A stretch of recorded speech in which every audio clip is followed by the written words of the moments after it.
Y ahora, la entrevista de la semana.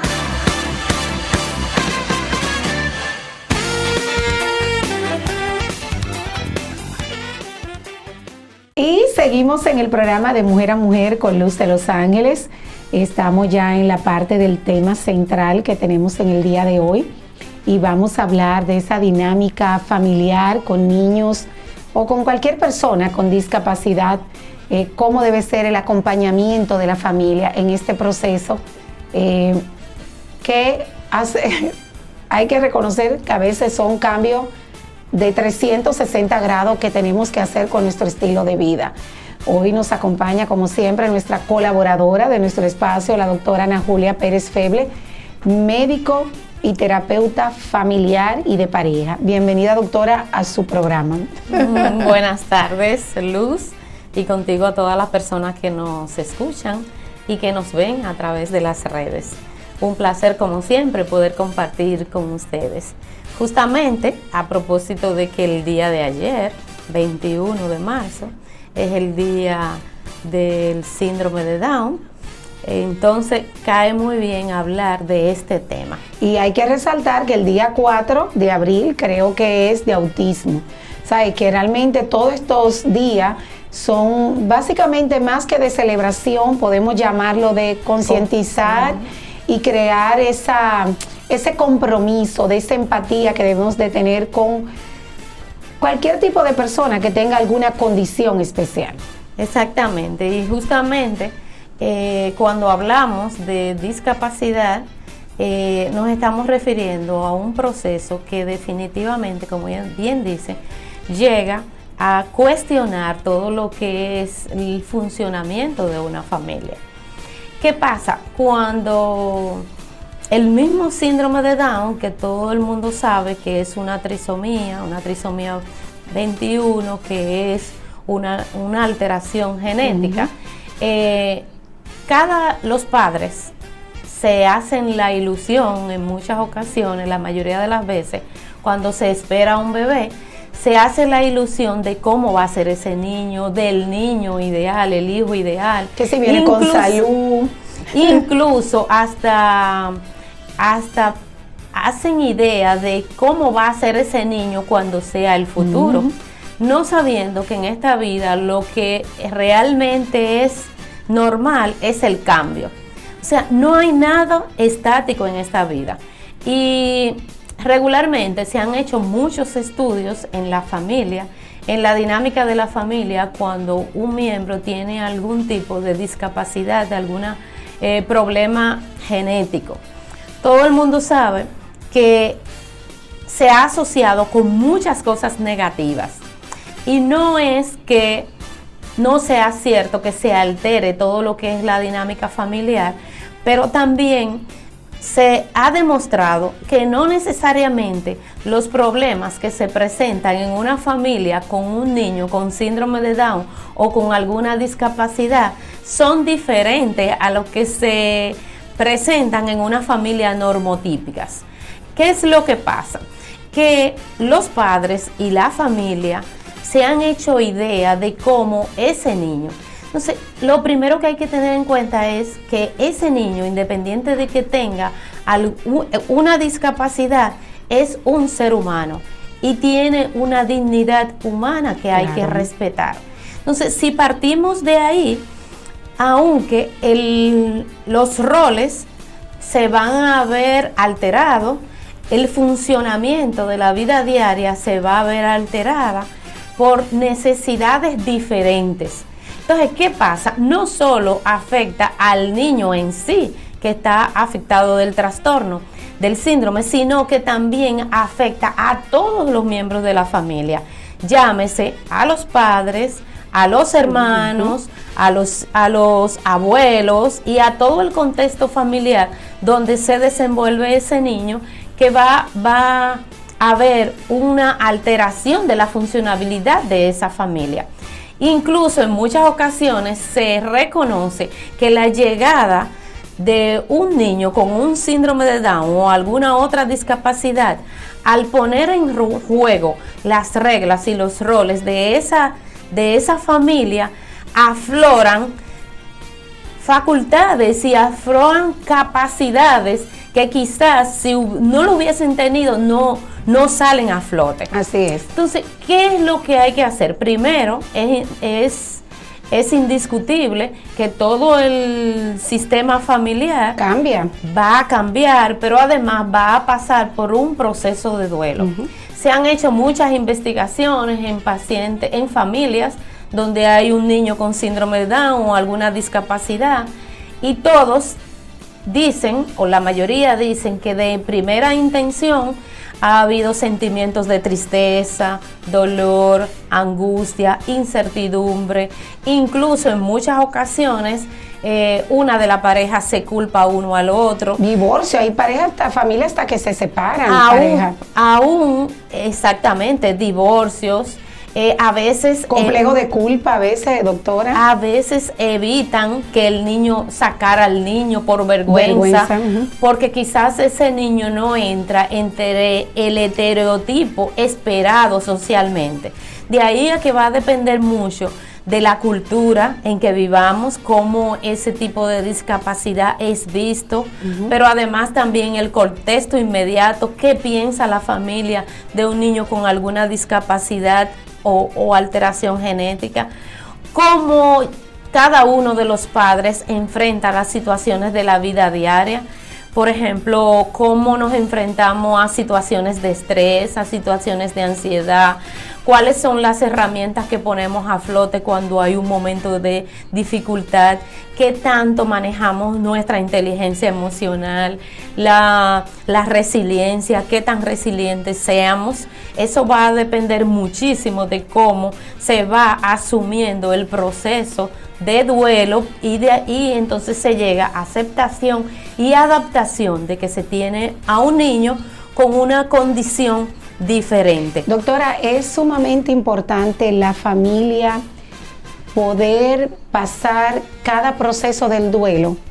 Es importante porque a veces se estancan o a veces se niegan a vivir el proceso y es mucho más difícil para poder luego. Es como pasa cuando muere un ser querido, que hasta que tú no pasas todo ese proceso, ya llega un momento que tú lo recuerdas pero sin tristeza. No sé si me entiende.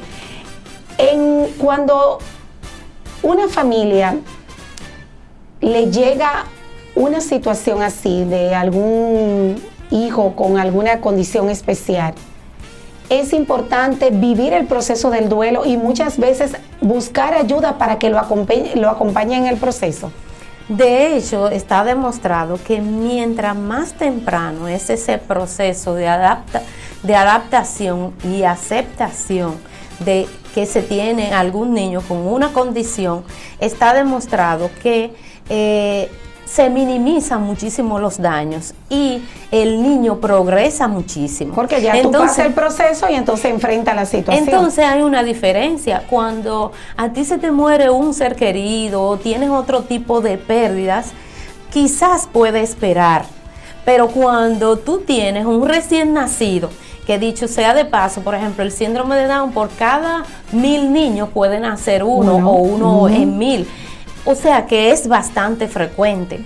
Y la mayoría de esos niños, podríamos decir que hasta un 80% tienen alguna otra condición médica, por ejemplo, como es una cardiopatía, problemas quizás de audición, o sea, que tienen algunos otros problemas de déficit motor, dependiendo de la severidad del cuadro. Entonces, mientras más temprano ese núcleo familiar acepta que ese niño tiene una condición, vive su duelo, pero inmediatamente sale a buscar información, a buscar alternativas. Para ayudarlo. Para ayudar a ese niño y para tratar lo más rápido que se pueda de ese núcleo familiar, adaptarse a esa nueva situación. Está demostrado que tanto el sistema familiar como el niño en sí salen gananciosos. ¿Por qué? Porque en muchas ocasiones evitamos enfrentar la situación, nos negamos y como tú bien dices, muchas ocasiones los padres se echan la culpa el uno al otro o tratan de buscar culpable de quién es responsable genéticamente de esa condición. Que si el médico, que si fue un medicamento, que si es. y en lo que buscamos culpable, entonces el problema Pasa tiempo. Y se va agudizando, porque un niño, por ejemplo, con el caso de síndrome de Down o cualquier otra condición, mientras más temprano tú enfrentas la situación, y lo primero es que, aunque la gente no lo crea, el niño capta la aceptación y el amor y la felicidad que tienen esos padres al recibirlo. Yo digo que una de las cosas que más daño le hace a un niño especial es el rechazo de su propia familia. Porque si mi mamá, que yo soy, que se supone que debo de ser lo más importante en su vida, me rechaza, ¿qué espero de los demás? Entonces, el acompañamiento emocional de la familia, esa aceptación, ese cariño y aceptar lo que hay, aceptar eso porque ha sido la voluntad de Dios, porque eso es la voluntad de Dios, es mucho más fácil. Y yo he visto tantos casos, se lo digo por mi propia experiencia, en Chayó, de muchas niñas con condiciones especiales, cómo participan de la dinámica de las clases de danza, de las clases de modelaje, de los buenos modales, con su limitación a la hora de expresarse, de tener esa fluidez, de decir lo que, pero a nivel de esa comunicación no verbal, muchas veces lo entendemos perfectamente, qué es lo que quieren, qué buscan, disfrutan de la actividad. O sea, que ese amor y ese acompañamiento que le da la familia en el proceso de un niño o una niña con condiciones especiales, yo digo que es un 60, un 70% del resultado logrado, porque se integra y la dinámica familiar todavía fluye mucho mejor. Y gracias a todo eso que se ha estudiado, cada vez las expectativas de vida de los niños con síndrome de Down ha aumentado. Sí. De hecho, cuando la familia se empodera, está informada, tiene ese chequeo de cerca, tanto con sus médicos como con su genetista, va a favorecer que esas expectativas de vida aumenten muchísimo. Está demostrado que los niños tienen alteración a nivel neurológico, pero también está demostrado que esas conexiones se potencializan cuando se desenvuelve en un contexto que favorece ese desarrollo. Cada niño con una discapacidad es completamente diferente y va a variar de acuerdo justamente a cómo se vaya desenvolviendo. Hay muchas crisis que se pueden presentar y una de las principales crisis es justamente la crisis de información. Cuando tú no sabes lo que es, cuando tú no has estudiado, cuando tú no te informas con relación a lo que significa esa condición, entonces tiene menos probabilidad de salir a porque flote. Porque es un ignorante, todavía a veces tú tienes la posibilidad de ayudar, pero al no tener el conocimiento, ¿por qué? Porque se estigmatiza mucho. Exacto. Muchos padres, la población en general piensa que esos niños no tienen la capacidad de aprendizaje o que tienen que no van a poder ser útiles en su vida, que no van a poder aprender nada. Su proceso de aprendizaje es lento, pero se puede lograr. Claro que sí. Además, como todo ser humano, que muchos tienen una discapacidad, por ejemplo, en cualquier parte, tú desarrollas otra, porque no por eso yo te puedo condenar. Por eso yo digo que más de ver la condición, vamos a ver el ser humano. Y la oportunidad. O sea, ya me tocó, entonces, ¿qué podemos hacer? Otra de las situaciones que favorece muchas crisis también va a depender de las herramientas que tengamos como familia y como persona. Si ante el estrés yo evado, yo me pongo ansiosa, yo me desespero, comienzo a tener pensamientos negativos. A victimizarme por la situación. O a victimizarme. Entonces eso va a favorecer que te enquistes en el proceso y no se pueda dar ese proceso de adaptación y un abanico de posibilidades en torno a eso. También influye mucho lo que son los recursos. ¿Qué pasa? Recursos económicos. ¿Por qué? Porque los recursos económicos influyen, porque todo lo que es el aprendizaje de bañarse, lavarse, estudiar, aprender, hacer cosas, inclusive a veces hasta caminar, hacer un mandado, puede ser muchísimo más esforzado que en cualquier otro niño, y eso va a tener una inversión de recursos, incluso va a poner en juego. Es importante resaltar, doctora, en nuestro país, porque en otros países, bueno, la gente lo dirá, bueno, pero por eso que estamos en el programa aquí, en otros países hay un acompañamiento del Estado con incluso facilidades hasta de transporte, centros educativos, sus terapias totalmente gratuitos. Aquí lo hay, pero más limitado.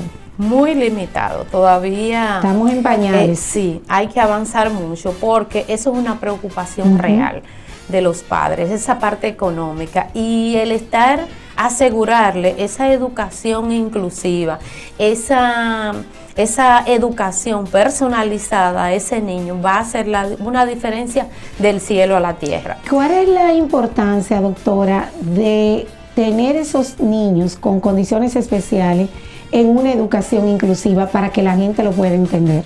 ¿Qué pasa? Esos niños van a aprender. Una de las cosas que más ayuda al niño es la interacción, la interrelación. Y no es agruparlo, por ejemplo, con niños de igual condición. Y como hablamos ahorita, lo primero es la dignidad humana. ¿Qué es la dignidad humana? Igualdad de oportunidades, derechos, respeto a las condiciones, que cada quien es un ser diferente y un ser especial. Por eso decimos especial, pero todos somos especiales. Entonces, en la medida que desde muy pequeñito, desde ese apego con el papá o con la mamá o con los abuelos, esa interrelación se va dando, cada vez más esas neuronas se ponen en contacto una con otra y favorecen que el aprendizaje se vaya dando. Incluso van favoreciendo la independencia en ese niño, que es al final eso lo que se quiere, que el niño sea independiente. Esa educación debe de ser particularizada, individualizada, y debe de haber esa conexión entre el profesor y ese niño, pero también entre los padres, los profesores y el niño, de forma que se puedan potencializar todas las habilidades que ese niño como ser humano tiene, y que podamos hacer que en cuanto lo más rápido posible él pueda ser independiente. Como bien decías ahorita, él puede aprender a caminar si no camina, o a hablar, o a pedir las cosas, o a ir al baño adecuadamente, que necesite un poquito más de tiempo, un poquito más de paciencia, dependiendo de la gravedad del caso. Eso va a ser así, pero lo importante es que sí puede aprender. Y de hecho tenemos el ejemplo de muchísimos niños que son líderes, y niños que participan en competencias de deporte, área deportiva y en la parte artística. Esos niños desarrollan un talento increíble. También vemos padres ya, claro, con alguna condición económica más estable, que lo incluyen y lo insertan en lo que es el mundo laboral, a veces de su propia empresa, ocupan posiciones. Podemos ver casos aquí mismo en San Pedro de Macorís. Tenemos, y lo voy a decir públicamente, el doctor de León y la doctora Doris, la cual una familia que admiro muchísimo, cómo ellos involucraron a su hija, y su hija es nada más y nada menos, trabaja en el área de caja, ¿sabe? Una responsabilidad grande, y eso es algo que, gracias a ese nivel de compromiso que asumió la familia, es una joven que es productiva y en todo lo que son las actividades familiares de esa familia muy querida de San Pedro, participa. Entonces, pero ¿qué pasó en ese caso? Una mamá y un papá que se empoderaron en preparar y crearle esa independencia a su hija, porque al final eso es lo que hay que buscar. E identificaron las fortalezas que, como cualquier otro ser humano, tiene, y las potencializó. Así Entonces, es. eso favoreció que haya una inserción adecuada en la sociedad. ¿Por qué? Porque todo ese proceso, primero el proceso de duelo, pero luego de aceptación, de buscar alternativas de qué hacer para independizar, para favorecer ese desarrollo integral de ese niño. Mire, doctora, nosotros nos vamos a un breve corte comercial. El programa está bastante interesante, la felicito. Gracias.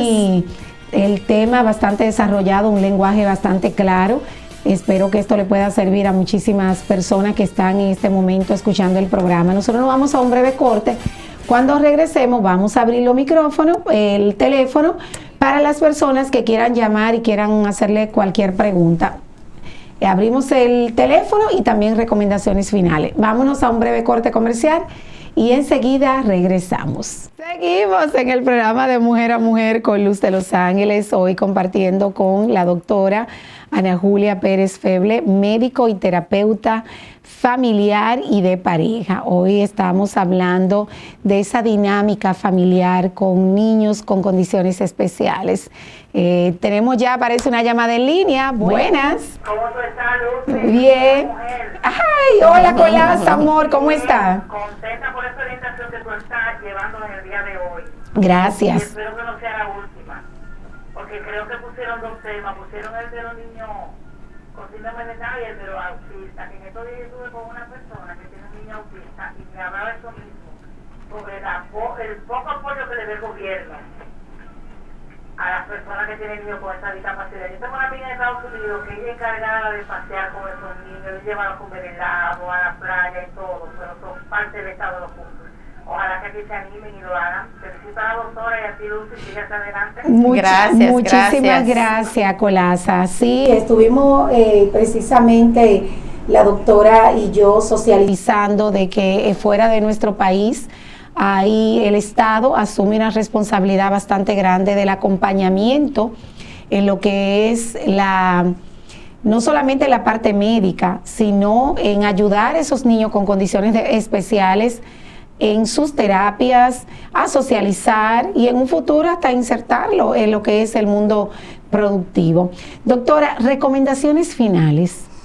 Sí, para comenzar por lo que decía Colaza, debemos de garantizar lo que es la atención integral a este tipo de niños.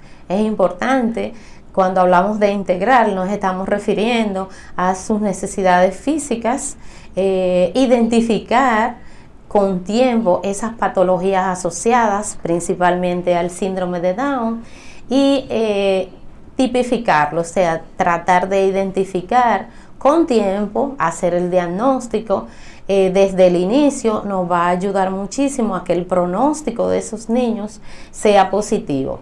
Esa interrelación, esa conexión emocional y física con su contexto inmediato, la familia, que es el núcleo de donde justamente se va a poder desarrollar, importantísimo también.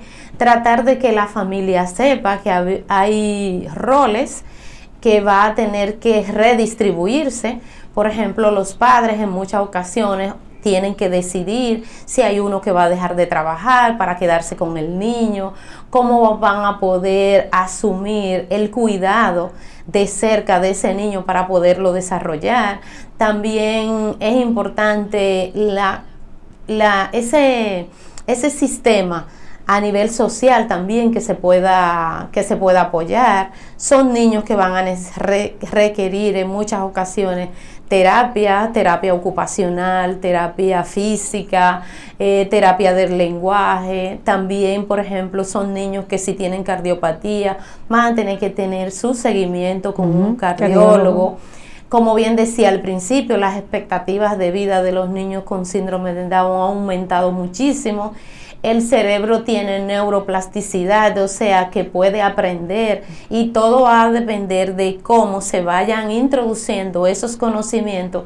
Cada vez esas ramificaciones a nivel nerviosa se van a ir potencializando.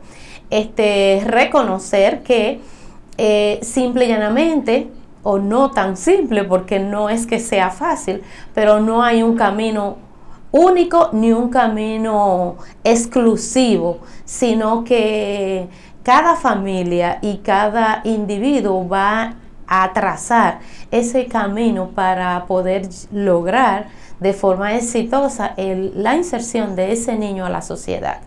La educación inclusiva, como dijimos ahorita, es importantísima, y mientras más temprano se comienza esa estimulación temprana, muchísimo más posibilidades vamos a tener de que el niño adquiera esas habilidades que le permitan ser independiente. Claro, y algo importante es la familia tiene que empoderarse y entender que para ellos es sumamente importante crearle a esos niños cierto nivel de independencia. Algo que ayuda mucho desde el inicio es también reunirse con otros padres, que también se da esas terapias de grupo, con esos otros padres que ya han atravesado toda esa situación y que tienen historia exitosa de lidiar con niños con esa condición. Eso también ayuda muchísimo. Claro, claro que sí. Muchísimas gracias, doctora. Siempre a tu orden. Finalmente vamos a darle los créditos, informarle a la población dónde puede hacer su cita para consulta en el área de terapia, tanto de familia como también de pareja, cualquier tipo de asesoría en el área psicológica, y también vamos a hablar de ese proyecto no tan nuevo que ya también se le está dando su calorcito.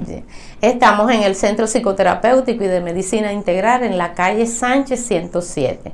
Nos pueden llamar para citas al 809-529-5325 o vía las redes sociales, también al 829-866-0500. Es importante que la gente sepa que usted también ofrece el servicio de manera virtual. Saben, el mundo completo, que muchas personas fuera del país están escuchando el programa y desean alguna cita médica, de terapeuta, alguna asesoría psicológica de manera virtual, la doctora también ha entrado en este mundo de dar ese servicio. Así es, tenemos pacientes online, aprovechando la tecnología. Claro. Y los nuevos tiempos post-COVID que nos entraron por ahí. Sí, estamos a su orden.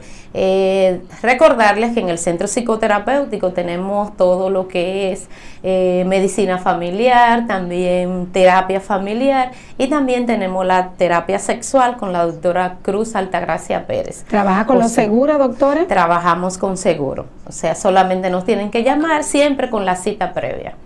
Y el nuevo... Y sí, soy parte de lo que es este movimiento de Mujeres Maravilla, entusiasmadísima con todo lo que está pasando, porque Mujeres Maravilla de lo que se trata es de ese despertar femenino, ese tratar de empoderar a la mujer, pero más que empoderar, justamente todos esos poderes que tenemos ahí dormido, tratarlo de despertar para ponerlo no solo al servicio de los demás, porque nosotras las mujeres somos muy hacia otros, y llega un momento en que nos olvidamos de nosotras. Entonces, Mujeres Maravilla lo que trata es de decir, por ejemplo, si Luz como mujer ha pasado tantas situaciones difíciles, pero se ha mantenido a flote, y así todas esas Mujeres Maravillas que nos acompañan, vamos a compartir esa experiencia, vamos a decir,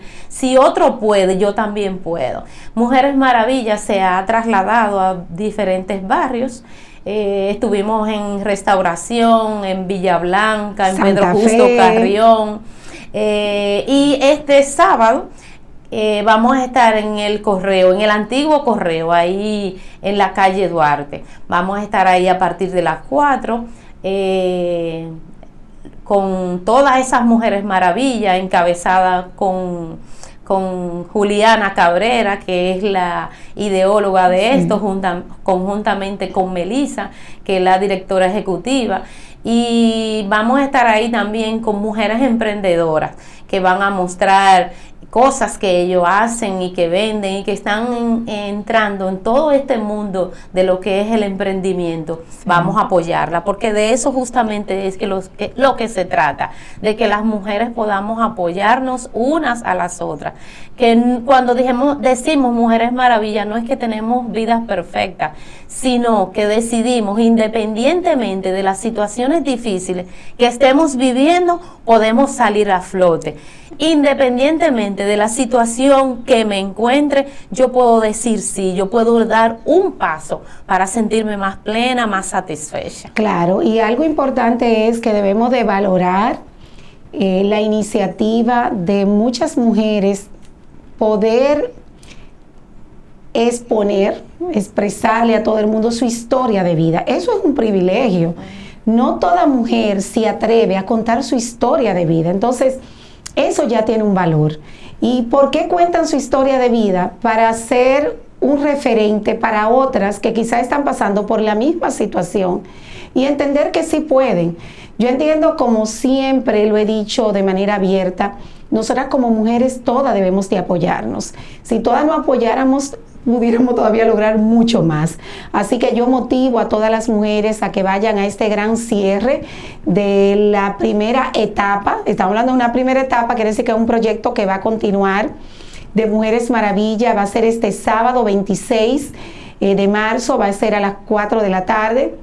Y como bien dijo la doctora, en el antiguo correo. Ahí vamos a tener la participación. Usted me ayuda porque no la conozco a toda.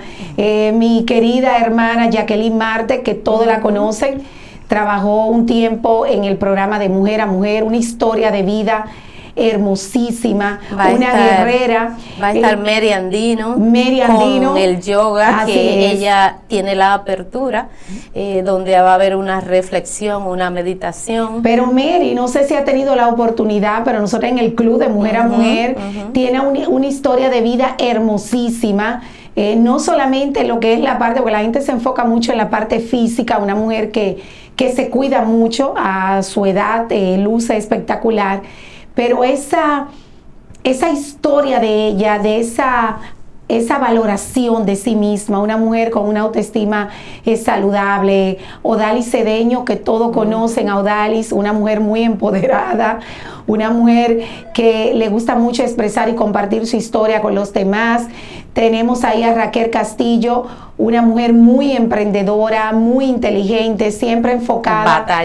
Batalladora, emprendedora, una mujer que siempre se ha preocupado por crecer a nivel profesional. Marixa Pérez, que va a estar conjuntamente conmigo este sábado en la parte central. Exactamente. Tenemos también a María de Paco Taco, una historia muy bellísima, bonita. Nuestra querida Ana Julia, que también va a estar compartiendo ya más en la parte profesional como psicóloga. Y usted me ayuda, doctora, porque a Desiree, que fue mi compañera de colegio, tiene una historia hermosísima, una historia en la parte de pareja que creo que puede motivar. Tenemos que seguir fomentando, señores, la unión familiar. Todas las parejas tienen etapas. Usted como psicóloga lo puede decir. Sí, claro, y lo vamos a tratar más adelante en el programa. ¿Qué hace la diferencia de esas crisis que vivimos en la etapa, en la relación de pareja? Buscar ayuda y esa crisis fortalecer nuestra relación de pareja.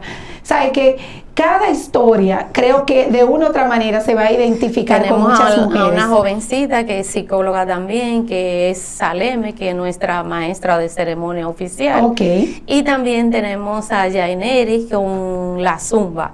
El espectáculo cierra, el encuentro cierra justamente con un baile para motivar y mandar todas esas mujeres bien activas para su casa. Así es, así que ya lo saben, Mujeres Maravillas, este próximo sábado 26 a las 4 de la tarde. Doctora, no hay tiempo para más, nos robamos como 10 minutos.